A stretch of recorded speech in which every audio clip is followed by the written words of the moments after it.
CCTV 김호중의 뉴욕 타임스.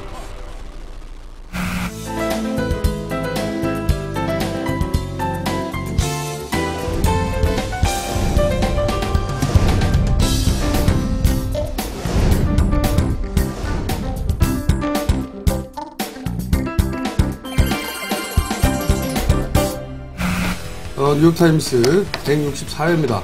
164회. 네. 어쩌면은 그 김용민이 나온 마지막 방송이 될지 몰라요. 네.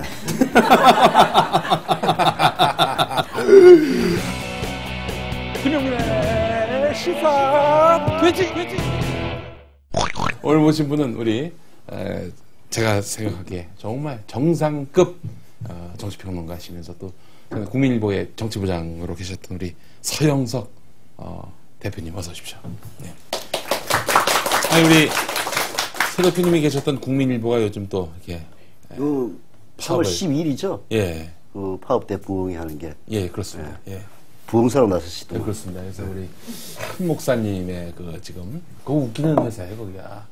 조영기 목사 지분이 0%인데 국민일보가 창간된 게 1988년 12월 10일인데 그 일 이후로 경영진의 85%가 조영기 목사 일가, 동생, 그리고 큰아들, 작은아들 이렇게 또 이제 사돈 이 사람들이 다 장악했고 나머지 15%도 역시 조영기 목사의 신임을 얻은 사람들만 이렇게 사주가 됐었는데 이런 구조를 깨겠다는 거예요. 지금 숭고한 투쟁이라고 저는 생각을 합니다. 예. 제가 바로 그 회사에 15년 있었습니다. 네, 15년. 지금 뭐야? 정치인으로 발언하는 거야?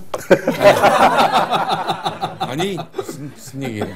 뭔 얘기를 하더라도 아니 이게 너무 재미있는 게 말이죠. 우리 잠시 후에 또 모실 김보엽 기자가 저한테 김 의원 결심이 섰나 이렇게 김 의원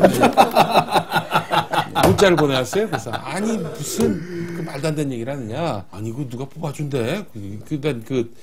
그래서 내가 고민 중입니다 했더니 출마한다고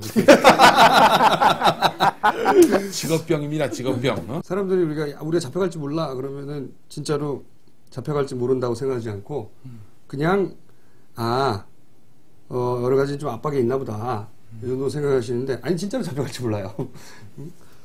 그거 이제 주진우 건 같은 경우는 이제 드러나는 것이고 드러나는 것이고 잘 걸렸지.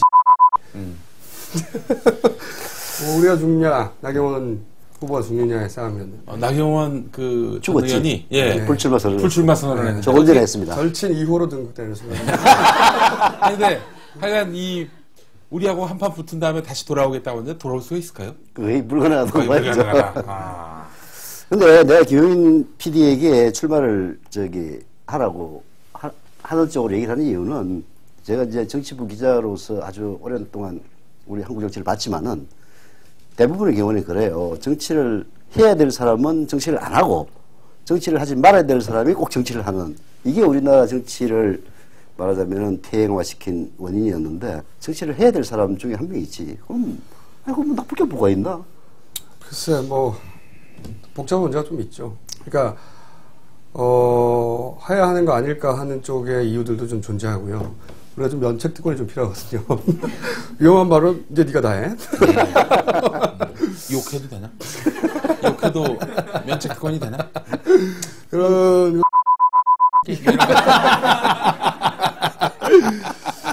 그 외에 이제 저런 것도 좀 필요해요. 뭐냐면 이제 정봉주 의원 있을 때는 사실 이슈를 우리가 제기하고 또 국회에서 사실은 그 자료를 또 가져오기도 하고 백업하기도 하고 이렇게 연결고리가 있었는데 그게 없다 보니까 이슈화하는데 한계도 좀 부딪히는 부분이 있고 그리고 또 사실 정봉주 의원이 잡혀간 것은 우리 콘서트 때는 한번 얘기했는데 저희가 8월 달에 이 뉴욕타임즈를 통해 처음 얘기하는 건데 8월 달에 모 법관이 그 판결을 내가 미쳤다고 내리냐 정봉주 왜냐면은 내릴 이유가 없다 이거죠. 이렇게 계속 밀어왔고 이것은 어차피 정치적 사건이니 넘기겠다는 얘기죠. BBK 건과 관련해서 말을 했다는 이유로 감옥에 집어넣는 이런 상황이 되는 거거든요. 어느 법관이 해골에 지진이 나지 않는 이상 그걸 판결하겠어요. 예. 그러니까 해일이 일어났죠. 근데 실제로. 그러니까 저희 생각으로는 실제 나는 꼼수달 안 했으면 정몽주 의원이 안 잡혀갔다라고 생각이 드는 부분이 거의 뭐 있고. 100%죠. 그러니까요. 그래서 그러면 나는 꼼수달을 못하게 하려고 잡아간 거니 결국 직접 그걸 그렇게 해서는 나는 꼼수달을 멈출 수 없다는 걸 직접 보여줘야 되는 거 아니냐. 뭐 이렇게 여러 가지 이유도 있을 수 있어요. 국회의원이 되려는 될까 말까 고민하고 있는 이유 중에 하나가 나한테 새끼하는 거. 돼지야. 이 얘기 안 들을 수 있는 유일한 일은 바로 그 다음 의원님이 되지. 예, 그러니까. 야, 이 돼지 의원님. 이렇게. 예. 그것 때문에 내가 하지 말라고 그러는데요. 본 내용에 들어가기 앞서서 오늘도 이명박 정권 아래에서 쫄지 않는 협찬사를 소개하겠습니다. 변화와 위기의 시대 나치. 이 나치는 니치. 야, 이 무식한 출마 접어! 니치였네. 예, 니치. 예, 니치는 정치, 경제, 문화의 대세라고 하는데 예.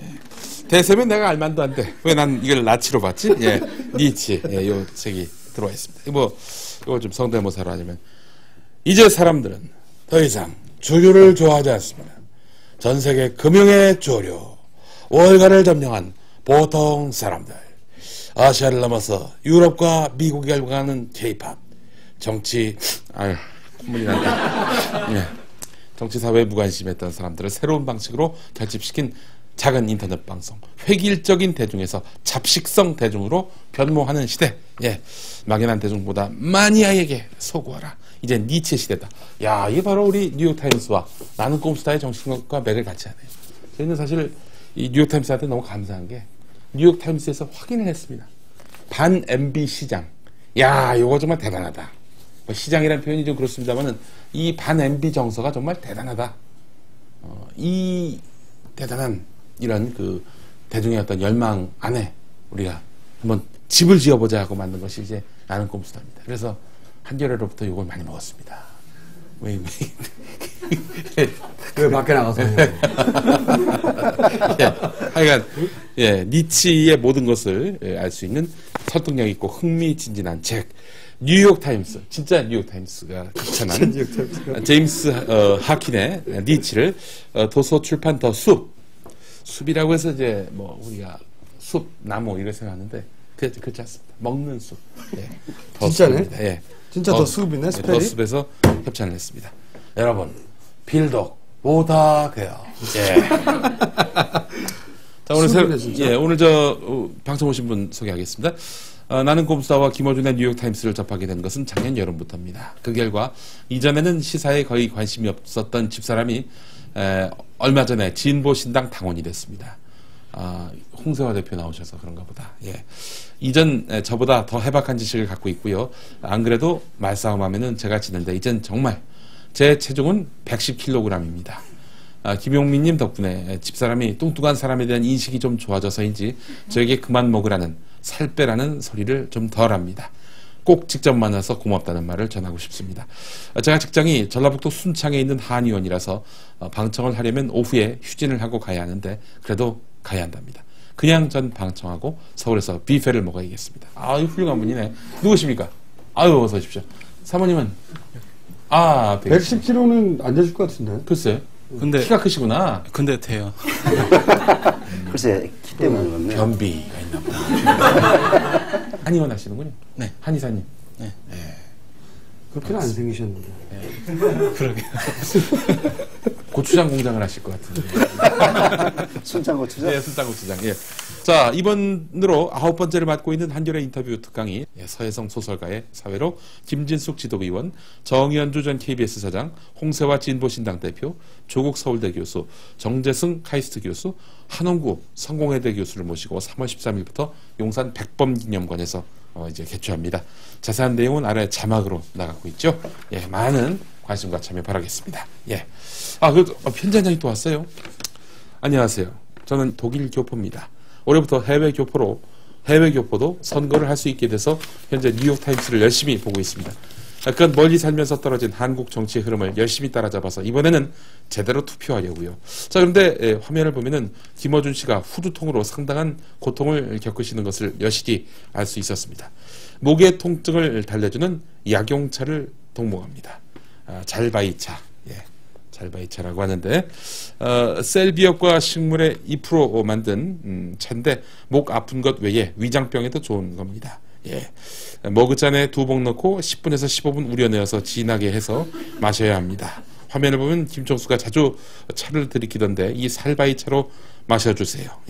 제작진이 직접 차를 다려내기 어려우면 김어준 씨에게 전달만이라도 해주세요. 절대 독약은 아니고 몸에 이로운 것이니 안심하고 드시기 바랍니다. 자, 베를린에서 이렇게 살바이차를 보내주셨습니다. 전달하겠습니다. 감사합니다. 네. 어떻게 새누리당 공천 점수 몇 점 주시겠습니까? 뭐 평균 이하죠. 평균 이하. 네. 그래도 뭐 쇄신 이미지는 민주당보다는 훨씬 더 산 것 같은데. 그게 이제 모든 게 상대적인데 지금 한 50% 약간 못 미치게 공천을 했어요. 한 246군데인데 118군데를 어제 3차 공천자 16명 발표함으로써 했는데 사실 이제 이 공천자를 쭉 분석을 해보면은 그 친이들 말하자면 이명박 대통령을 만들었던 사람들을 대거 이제 공천에서 탈락시키는 뭐 피의 월요일 이런 것들이 특징일 뿐이지 전반적으로 정치 신인만 보면은 118명을 공천한 사람들 중에서 10명 조금 넘어요. 사실은. 그 안에 손수조 씨도 있는 거죠? 그렇죠. 이게 완전히 정치 신인이 현역위원을 제친 곳은 한 서너 군데밖에 안 됩니다. 그 손수조도 거기죠. 물론 손수조는 사상을의 장재현 의원이 불출마 선언을 했기 때문에 이제 결국 제친 격이 됐지만은 근데 거기 원래 터줏대감이 권철현 전 주일대사 아닙니까? 그렇죠. 여하튼 이제 전반적으로 보면 현역 의원들이 거의 한 80% 이상 공천이 됐고 저기 친이계가 학살되고 친박이 떴다는 이런 특징 이외에는 사실 별 볼 일이 없다는 것이 객관적인 분석이에요. 근데 그게 비춰지는 것은 이제 전혀 그렇지 않았던 거죠. 예를 들어서 손수조 27살인가요? 게다가 여성. 그리고 또 스포츠 매니아들에게는 나름대로 또 의미가 있는데 문대성 IOC 의원을 갖다가 공천을 했다든지 이런 몇몇 개를 가지고 이제 말하자면 한나라당을 띄워주는 언론들이 또 명백히 존재를 합니다. 낙곰수도 있지만은 그런 데서 의미를 부여를 해주고 그리고 또 상대적으로 민주통합당이 그 공천에서 계속 실패를 하고 이런 것들이 어우러져 가지고 마치 한나라당이 계획 공천인 것처럼 그렇게 비쳤을 뿐이지 사실 병렬 군대를 내가 쭉 명단을 놓고 비교를 해보니까 거의 뭐 현역 의원 살아남은 것이 한 80% 가까이 돼요. 그러니까 이게 사실 계획 공천이라고 얘기할 수가 없는 거죠. 그래서 내가 뭐 한나라당에 대한 혹은 이명박 대통령에 대한 감정을 가지고 얘기한다면 빵점짜리지만은 객관적으로 볼 때는 뭐 50점 이상 주기는 어려운 그런 공천이다. 이렇게 결론을 낼 수가 있죠. 궁금한 게 손수조 이 후보를 그 이제 공천한 거는 문재인 그 민주통합당 후보에 대해서 연맥이기 작전이라고 봐야 될까요? 어떻게 봐야 됩니까? 이게 그렇죠. 어차피 뭐 질 것 같으니까 여기에 승리의 의미를 반감시키기 위해서 이렇게 약체 후보를 낸 거 아니냐 뭐 이런 얘기도 있던데. 잘 보셨네요. 아니 이제 그거 이외에는 사실 이제 이유를 댈 수가 없어요. 근데 제가 한나라당에 제가 이제 뭐 지금은 이상하게 정체성이 반 한나라당 비슷하게 돼가지고 좀 그렇지만은 원래 이제 기자였으니까 뭐 한나라당 지금 새누리당이지 이 사람들도 이제 아는 사람들이 많이 있으니까 게다가 제가 또 여의도에 있어서 자주 점심 때 주로 만나요. 가다가 보면 원희룡, 보면 남경필 그런데 여하튼 한나라당 사람을 만나서 잠깐 얘기를 했는데 길거리에서 전략공천을 하기 위해서 나름대로 그물들을 몇 명 그 비밀리에 교섭을 했는데 문재인으로 저기 확정되고 나서부터는 뭐 아무도 안 하려고 하니까 당으로서는 쉽게 얘기해서 신인을 공천하지 않을 수 없는 그런 입장이었죠. 거기에다가 이제 결과적으로는 뭐 연맥이 작전 비슷하게 됐지만은 27살의 여성, 특히 이제 이력이라고는 사회 이력이라고는 거의 없는 저 고등학교 때 학생회장. 그런 사람을 이제 공천을 했고 또 저기 조중동이 또 뭐 참신한 인물이라고 띄워주고 사실 그런 것들이 영향을 많이 미칩니다. TV 방송에서 오늘도 그 연합뉴스에서 그 파업 예. 찬반 투표를 하면서 일그러진 우리들의 자화상이라는 이제 연합뉴스 노조가 연합뉴스, 일그러진 우리들의 자화상이라는 그걸 발표를 했어요. 네. 그러면서 오늘 보니까 뭐 매체에서도 많이 났던데 한명숙 주기 할 때 걔네들이 야 이런 기사 우리 도저히 못 쓰겠다. 내 이름 넣지 마라. 해가지고 법조팀이라는 이름으로 기사를 냈다. 이런 얘기도 있는 것처럼 언론들이 특히 이제 제도 언론들이 한번 띄워주려고 마음을 먹으면은 사실 불가능하지는 않습니다. 예. 이런 것들이 결국은 보세요. 118명을 공천을 했는데 1차, 2차 공천에서 눈 띄는 거는 아까 얘기했던 손수조, 문대성 두 사람이고 또 3차 공천에서는 거의 없어요. 물론 이제 저처럼 언론계에 있는 사람은 길정으로 하고 중앙일보 있던 분을 네. 공천, 양천갑에다 공천한 그 정도밖에 아니라고요. 새누리당에서 중앙일보 인사를 공천한 게 뭐 이렇게 특별해 보이진 않는데요. 특별한 건 아니죠. 근데 이제 정치 신인이라는 점에서는 그런 이제 결국은 거꾸로 제도권 언론이 아닌 곳에서는 이런 부분들을 잘 부각을 시켜서 이제 선거가 거의 한 달 조금 더 남았습니다. 한 달 동안에 뭔가 분위기를 반전시키지 않으면은 한겨레신문 그 여론조사에서 났지만은 뭐 중요한 지역을 짚어서 지금 여론조사를 해보면요. 새누리당이 지는 데가 별로 없어요. 특히 수도권에 그렇다는 건 아주 충격적입니다. 예. 그래서 아직 저희가 활동을 개시 안 했기 때문에. 그러니까 근데 여하튼 그런 이제 그 이런 제도권 언론이라고 뭐 제도권 언론 이렇게 말이 좀 이상하긴 한데 KBS, MBC, SBS 지금은 뭐 기자들이 아니고 간부들이 하는 방송이긴 하지만은 그다음에 조중동 이런데 대항할 수 있는 매체에서 실상을 국민들에게 올바르게 전달할 수 있는 그런 계기가 한 달 동안 있어야 된다 그런 얘기죠. 예. 저는 이 손수조 그 공천을 보고 저쪽 입장에서 보면 굉장히 영리한 수죠. 영리한 수고. 그러니까 문재인 지사장이 한 더블 스코어 정도로 이기지 않으면 이기는 자체만으로는 의미가 퇴색되는 거죠. 어차피 상대가 그러니까. 또 사실상 승리 이런 얘기 나오겠네. 네. 한 10% 차이로. 그러니까 10% 만약 이내로 이기더라도 이겼다. 물론 뭐 지면 뭐 말할 것도 없고 이기더라도 뭐 한 10% 정도밖에 차이가 안 났으면 신승했다. 간신히 이겼다. 의미가 퇴색되는 쩔쩔맸다. 거죠. 의미가 퇴색되는 거고 이게 굉장히 야비한 수인 게 이쪽에서 보면 여기서 이제 사상이니까 사상을 주민은 이제 전혀 고려하지 않은 수인 거죠. 그렇죠. 굉장히 모욕적인 수예요. 왜냐하면 27세가 만약에 당선됐다고 치자고요. 그럼 27세 국회의원이 국회 입성해서 사실 정치력을 발휘할 가능성은 제로거든요. 제로. 아무도 인정해주지 않아요. 정봉주도 거의 제로였거든요. 그러니까 당선된 이유나 사상 주민들에 대한 고려는 전혀 없어요. 오로지 문재인만을 상대하는 카드로 문재인이 가져올 파급 효과를 막아낼 용도로만 쓰이는 도구이기 때문에 그런 의미에서는 굉장히 야비하고 사상 주민들한테 모욕적인 수죠. 주민은 없어 거기에. 지금 그래서 그쪽에 그 당원들이 집단 반발하고 있는데. 네, 어제죠. 3월 7일 그 손수조 후보 반대 결의문을 당원협의회에서 당원협의회가 당협이 이제 옛날로 좀 지구당이죠. 지구당이죠. 그래서 했는데 바로 그 사람들의 결의문 내용이 바로 우리 김총수가 한 얘기가 똑같아요. 그래요? 네? 읽어볼까요? 네. 뭐라고 했습니까? 사상구민과 당원이 진정 바라고 납득할 수 있는 후보 공천을 바랬으나 비대위와 공천을 이 같은 거짓을 묵살했다. 사상을 저버리는 이번 공천의 당원들 격분 그리고 여론조사에 뒤지는 선 후보를 공천하는 이유와 의혹이 난무한다. 뭐 결국 그런 얘기 아니에요. 말하자면 사상의 유권자들이 없는 공천이죠. 그렇죠. 오로지 문재인 승리의 의미를 퇴색시키기 위한 그 목적에서만 공천된 후보고 이 후보를 그 조중동에서 띄워준다는 자체가 조중동이 얼마나 껍데기인지 지들도 알거든 사실은. 아니 어디 아직 사회 진출해서 자기 경험을 쌓아보지 않았잖아. 구직자야. 이분이 앞으로도 정치를 할 뭐 역량이나 가능성이 없다. 이렇게는 말할 수는 없어요.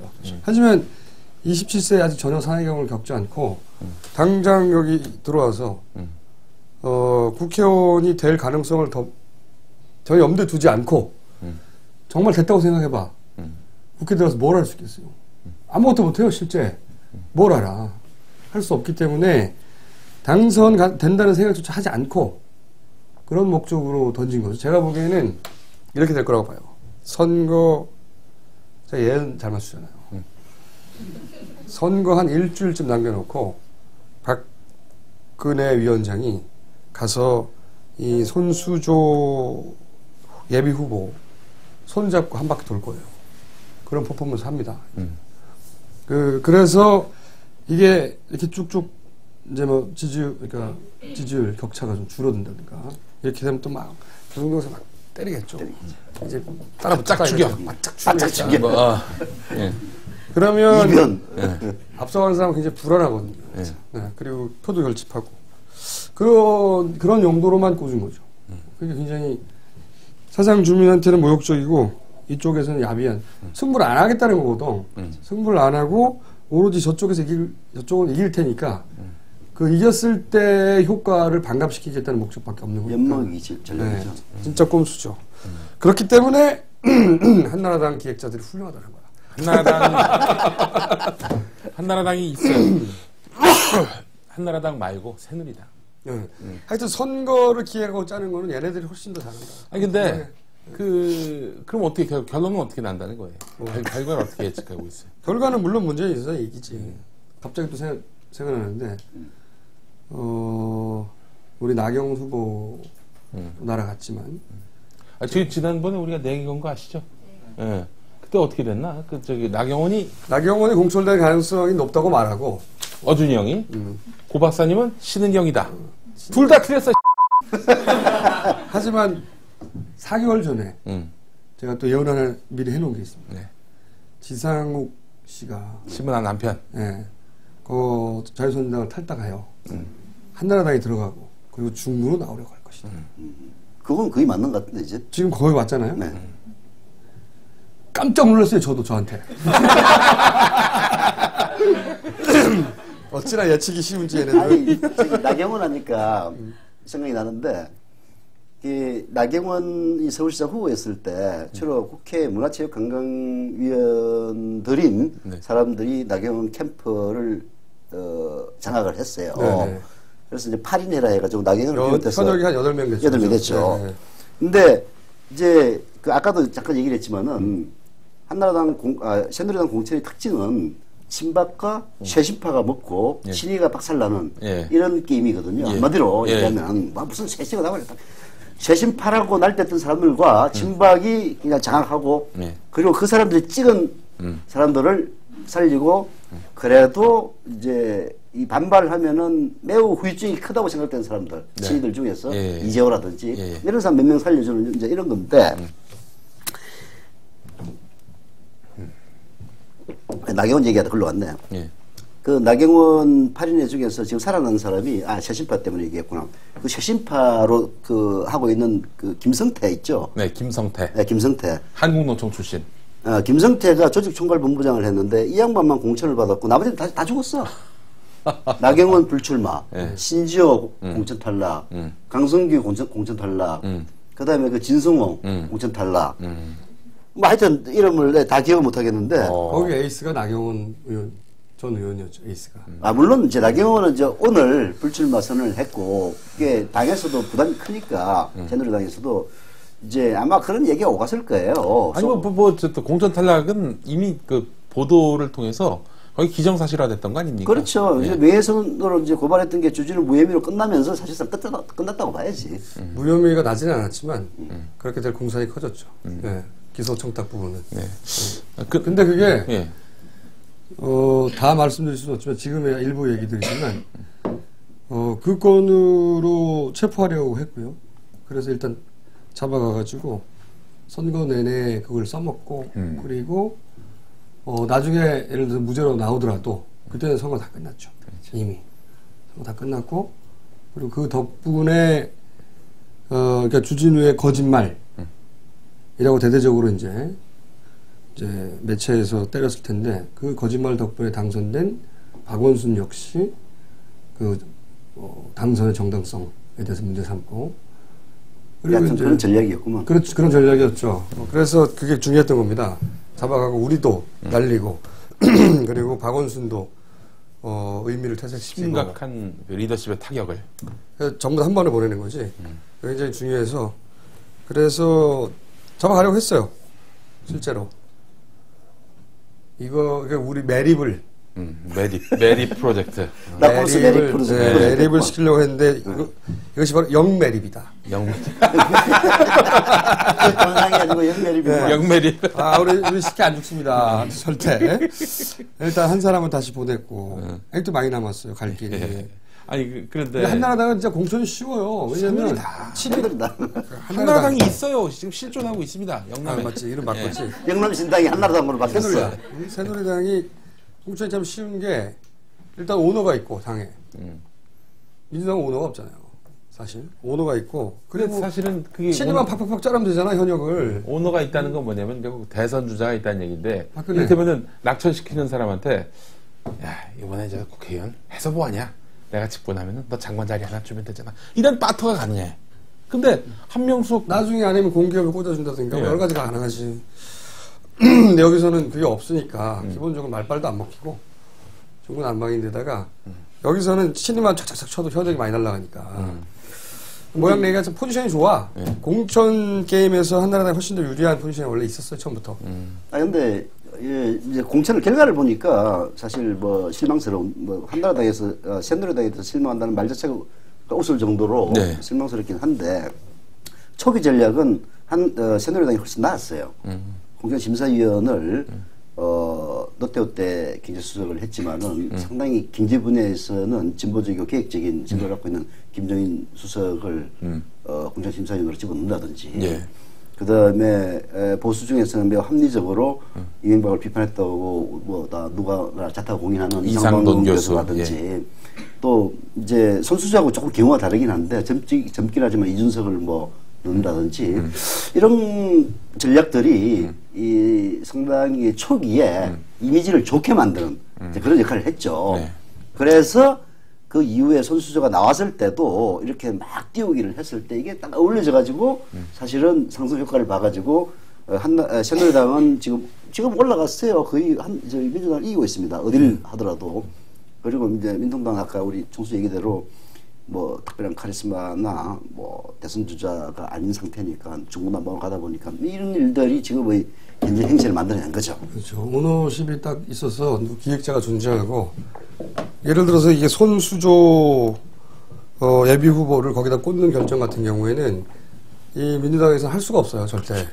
지역의 반발도 있고 절대 할 수가 없거든. 통합진보당도 못하지 아무도. 정상적인 정당은 못해요. 근데 여기서는 그냥 그 문재인 차기 유력한 후보 중에 한 사람을 보내야 돼. 혹은 그 힘을 꺾어야 돼. 라는 목적이 있으면 나머지는 뭐라고 할 수가 없는 거예요. 사상 주민들의 의사는 중요하지 않은 것이고. 그렇죠. 꽂아서 내려보내는 거죠. 그게 가능한 거죠. 박근혜가 결단하면 끝난 거야 한마디로. 그렇죠. 그런 조직과 민주당이 잘못하기도 했지만 그리고 언론 플레이도 잘 못했고 전략도 부재했지만 그런 게 있었다 하더라도 이기 쉽지 않은 상대라는 거죠. 사실 공천 게임에서 이미지 게임에서는 이렇게 될 줄 알았어요. 대표님, 지금 이번 공천 결과에 반발을 해가지고 김현철 씨 같은 사람, IS 아들 탈당을 해가지고 신당을 만들어가지고 지금 민주통합당에서 공천 못 받은 구민주계 호남 쪽 인사들이 많겠죠. 이분들을 끌어들여가지고 과거 민추협 모형의 그런 정당을 만들겠다 그러는데 어떻게 전망하십니까? 그거는 그야말로 김대중, 김영삼의 2세 결합이 되겠죠. 2세 결합. 기몽이를. 코믹한 거지. 그러니까.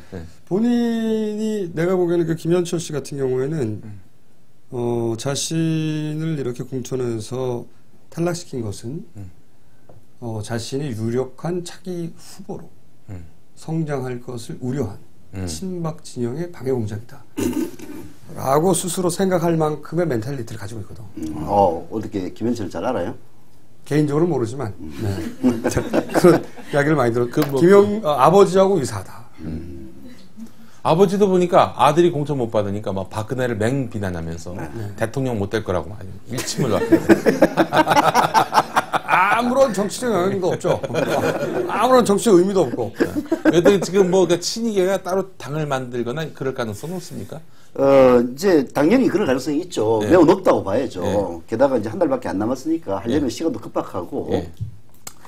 이게 이제 아까 얘기했다시피 이제 초기에는 지금도 사실은 그 50%도 채 안 돼요. 네. 118명을 공천 확정했고 경선적이 47이고 미확정이 81명 정도 돼 있는데 아마 이게 이제 조만간 네. 다음 주 초까지는 다 확정이 될 겁니다. 네. 특히 이제 2차 공천 81명 했을 때는 그 현역들을 대거 탈락을 시켰는데 그 현역들이 대부분 친박들 아니었습니까? 제가 아까 여의도에서 이제 전설을 하려고 여의도 그 국회의사 등역을 갖고 있는데 그러면 꼭 한나라당을 지나가야 돼요. 글쎄요. 예. 한나라당 당사 앞에 예. 성동갑인가? 진수희. 진수희. 네, 진수희도 친박, 친이죠. 이재호의 스피커입니다. 옛날에 이재호가 미국 가 있을 때 뭐 이재호가 이렇게 얘기했다 저렇게 얘기했다 했던 그 진수희. 친 이명박이 아니라 친 이재호였고. 그렇죠. 네. 친이는 친인데. 근데 그 공천 탈락에 대한 불만으로 이제 뭐 동원했겠죠. 사람들 와가지고 막 데모하고 있더라고. 근데 매일 한나라당 앞에 그런 일이 일어나요.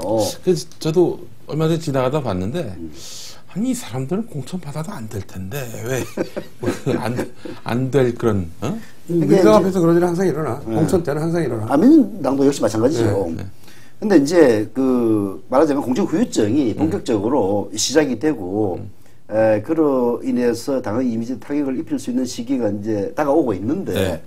사실 이제 그렇게 됐을 때, 지금까지 과대포장됐던 예. 한나라당의 후보풍이 훨씬 더 클 거라는 거죠. 아까 이 김현철도 마찬가지지만은 지금까지 오늘까지 이 반발 무소속 출마하겠다고 한 사람이 그것도 이제 그 친이죠. 인천의 이윤성 국회 부회장도 했죠. 예. 나 무소속 출마하겠다라고 그래서 선언을 저 했고. 미디어법도 날치기 처리했던 그 그렇죠. 이윤성. 그것까지 했는데 말이야. 9시 뉴스. 예. 이순자 씨하고 뭐 좀 인척관계라는 얘기가 있는데 맞습니까? 그건 잘 모르겠습니다. 예. 저도 그냥 풍문으로 알아서. 예. 그다음에 그 이방호. 이방호. 방호영. 네. 근데 이제 그쪽은 또 복잡해요. 예. 그 저기 사천이 남해하동하고 또 이 분구가. 합구가 됐지. 분구가 아니고. 그래가지고 남해아동인가 어딘가에 그 지금 새누리당 현역의원 여성교를 갖다 공천을 해가지고 예. 지금 난리가 났어요. 예. 떨어진 사람들도 무소속 단일화를 추진하겠다.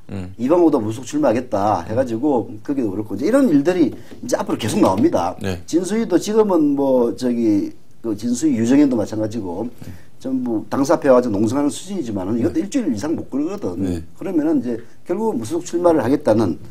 그러면은 내가 좀 컨설팅을 해주자면은 네, 컨설팅. 한나라당에 들어가는 거야. 다 같이. 그렇죠. 다 같이 한나라당에 들어가서 한나라당 후보로 나오는 거지.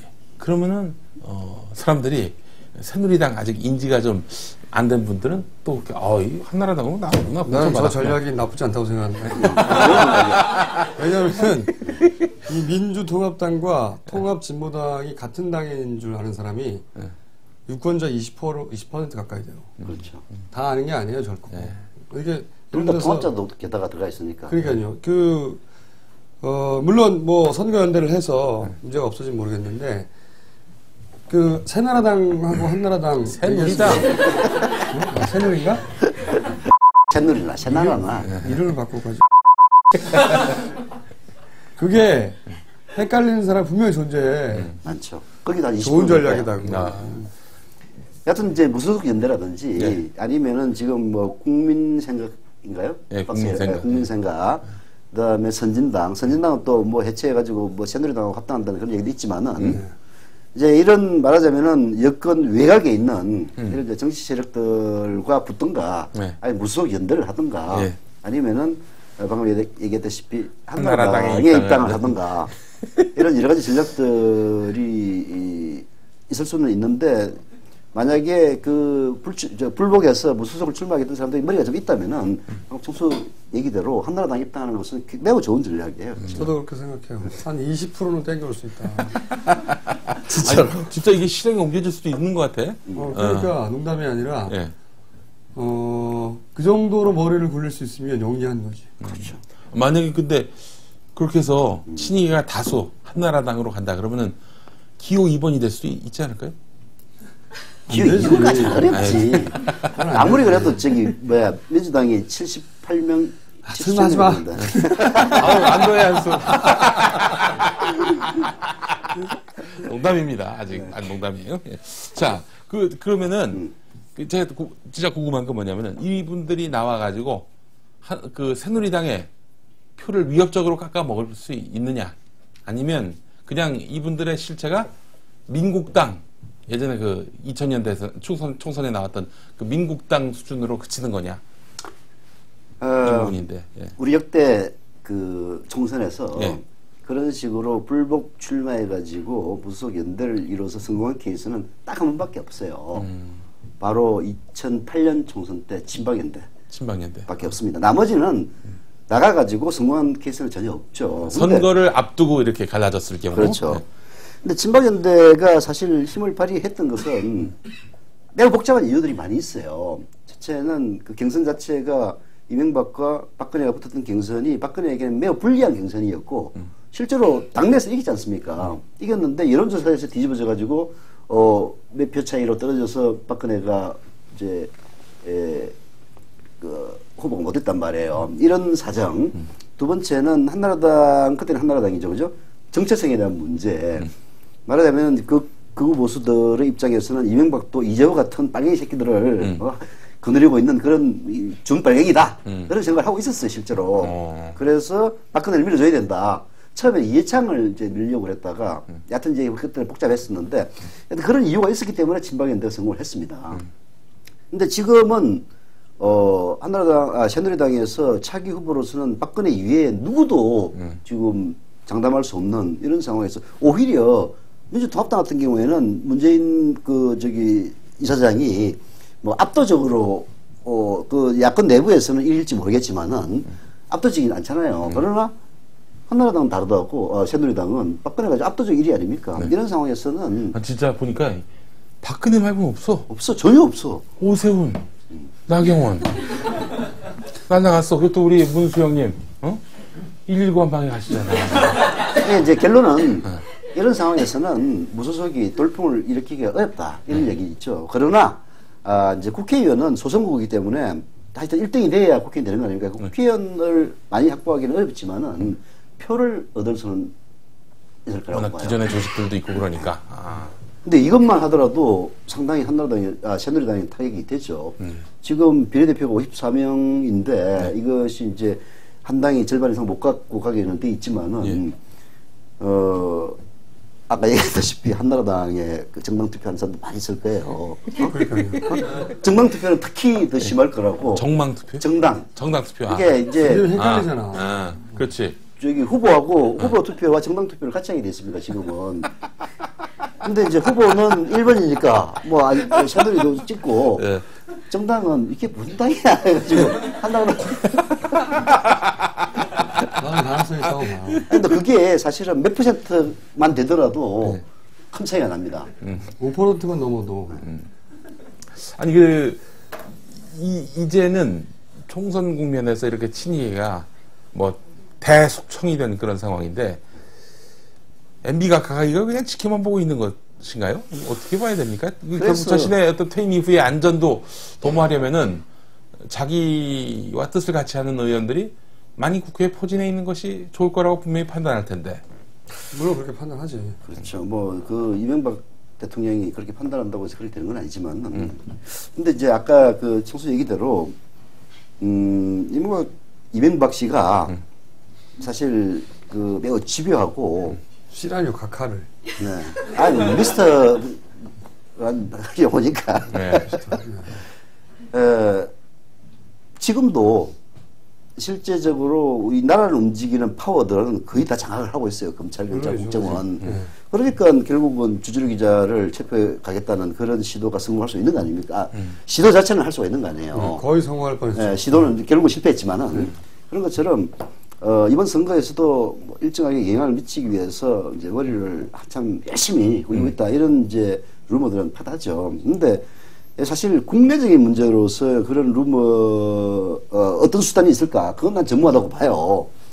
그래서 뭐 요즘 이제 여의도에서 아까 얘기했다시피 이 왔다 갔다 하면서 만나는 길거리에서 만나는 사람들 얘기 얼핏 하다 보면은 남북 문제를 가지고 또 한 건 하지 않을 거냐 이런 소리도 있어요. 우리 박근혜 위원장을 겨냥한. 아니죠. 거꾸로죠. 야당을 겨냥하는 거지. 어쨌든 제가 보기에 우리 각하의 성장 포기를 모르시기 때문에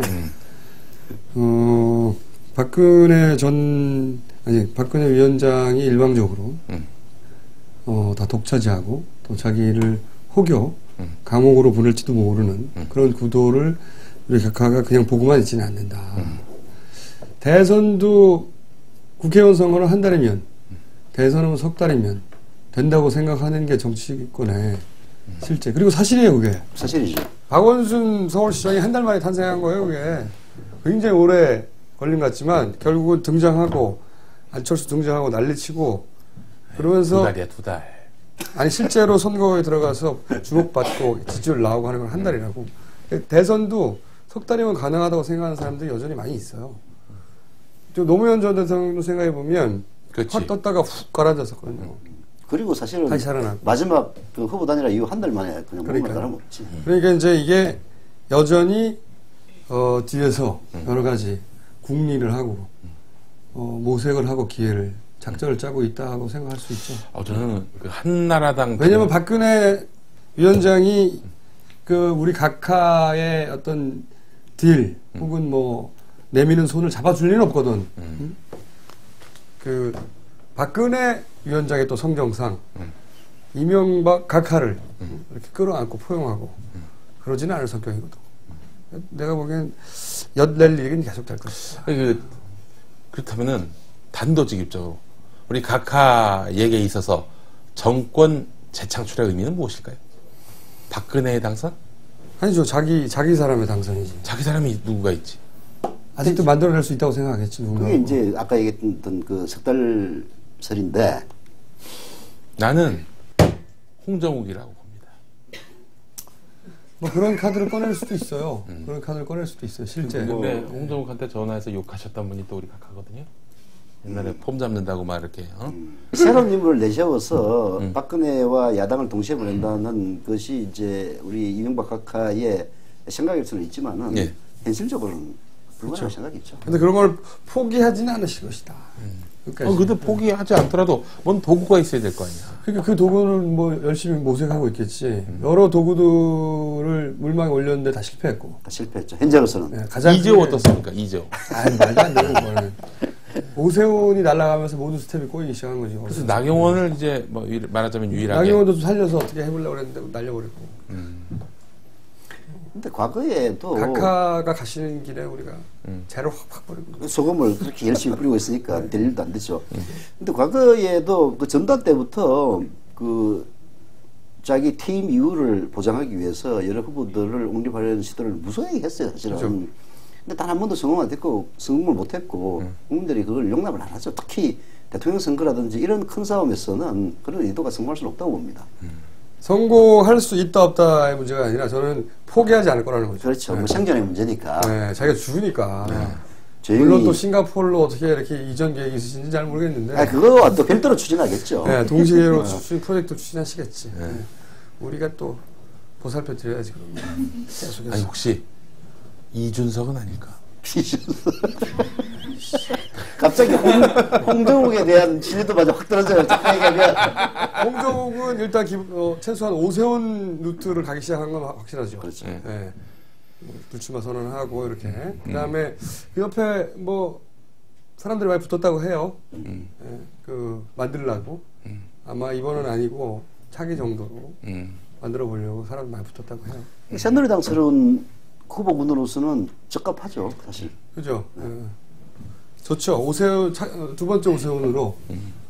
오세훈보다 더 나을지도 모르지. 더 낫죠. 네. 아주머니들에게. 그때 또 와야 되나, 그럼 꼼수다 투를? 자, 여러분의 폭발적인 응원으로 이 샤워기가 대박 나고 있다고 합니다. 아, 이게 샤워기였어요? 예, 샤워기였습니다. 예. 오. 호신용입니다. 근데 샤워기가 샤워용도라기보다 그게 호신용. 야, 이 새끼 하면서 이렇게 치면은 바로 보낼 수 있는, 예. 특이한 점은 한번 구매하신 분이 다시 구매하신다고 합니다. 집안에 이상한 놈들이 많이 들어오나 봐. 이 호신용으로 그냥, 예. 다시 돌아온 그 명품 스킨케어 음이온 샤워기, 음이온 팡팡, 녹과 염소 제거, 수압 빵빵, 예. 아토피 안심 마크를 획득한 국내 우수 중소기업의 인기 상품입니다.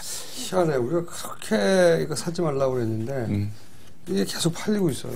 아, 이 샤워기가? 네, 왜냐면은, 우린 믿을 수가 없거든요. 안 되는 게 없어요. 만병통치약이야, 막. 예.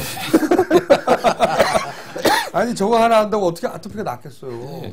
말도 안 된다고 보면 수압 팔리고 있어. 빵빵이라고 하는 것이 말이지. 이게 모터를 달았던가, 최소한. 뭐 이제 수돗물을 찔찔 나오는 데서 이거 끼면 뭐 말도 안 되잖아. 예. 자, 하여간 한이 착한 쇼핑 주문 전화 080-667-4949 또는 한겨레 TV 메인 배너 www.skcares.com으로 이제 구입하실 수 있습니다. 많은 성원과 구매를 바라고요. 자, 또 방청하실 분들 방청 신청하실 때는 김어준의 뉴욕타임스 블로그에 들어오셔서 가입하시고 비밀글로 신청해 주시고 꼭 사연과 성함, 연락처를 남겨주시기 바라겠습니다.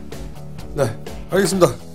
여기서 164회 1부 마치도록 하겠습니다. 장성석 대표님이었습니다. 감사합니다. 네. 네.